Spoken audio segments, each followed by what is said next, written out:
Ұлы отан соғысындағы жеңістің 80 жылдығына арналған мерекелік іс-шара әскери оркестрдің сүйемелдеуімен орындалған Қазақстан Республикасының мемлекеттік әнұранымен басталды. Облыс әкімі Нұралхан Оралбайұлы мерекелік жиынға қатысушылармен бірге даңқ аллеясын аралап, көрмені тамашалады. Батырлар рухына құрмет көрсетіп, мәңгілік алау алдында гүл шоқтарын қойды.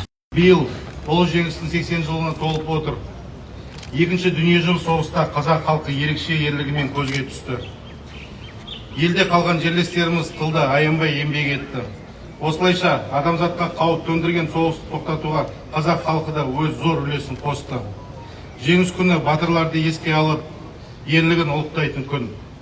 Бұл туралы мемлекет басшысы Қасым-Жомарт Кемелұлы Тоқаев Қазақстан азаматының ортақ жеңіске жер бетінде әділдік пен бостандықтың салтанат құруына өлшеусіз үлес қосты деген болатын.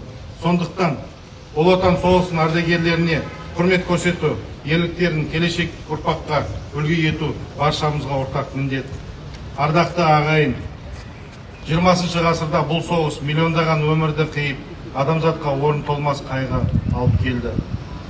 Алапат майданға Қазақстаннан 1.200.000-нан астам адам аттанып, оның жартысынан көбі оралған жоқ. Отандастарымыздың 500-і Кеңес одағының батыры атанды. Биыл Кеңес одағының батырлары Бауыржан Момышұлының туғанына 115 жыл, ал Әлия Молдағұлының туғанына 100 жыл толып отыр. Қос қаһарманның ерлікке толы өмірі ұрпақ үшін өнеге. Біз ардагерімізді ерлігін ұмытпай және мәңгі есте сақтаймыз.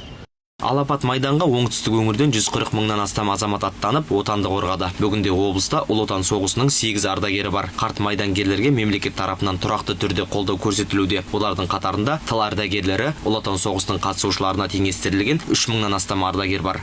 Ұлы отан соғысының жеңісінің 80 жылдық мерекесі бүкіл Қазақстан бойынша тойлап жатырмыз мінекей. Бұл жеңіс оңайлықпен келген жоқ.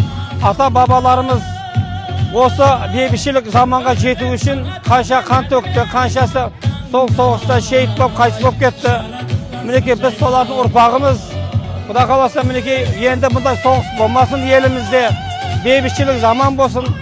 Артымызда өсіп келе жатқан жастар бұндай соғыс зардабын еш уақытта көрмесін. Осындай мереке барлығымызда құтты болсын. Келесі жылда осындай мерекеге жетуге бәріміз соған жете берейік. Соған мен өзім тілектеспін. Биыл елімізде цифрлық батырларға тағзым интерактивті платформасы іске қосылды. Платформада батырлардың есімдерімен қатар архивтік фотосуреттер мен құжаттар цифрлық форматта ұсынылған. Платформаны қолдану үшін Жеңіс саябағында 3 интерактивті LED экран орнатылды. Мерекелік іс-шараға қатысушылар өз ата-бабаларының есімін іздеп, олардың ерлік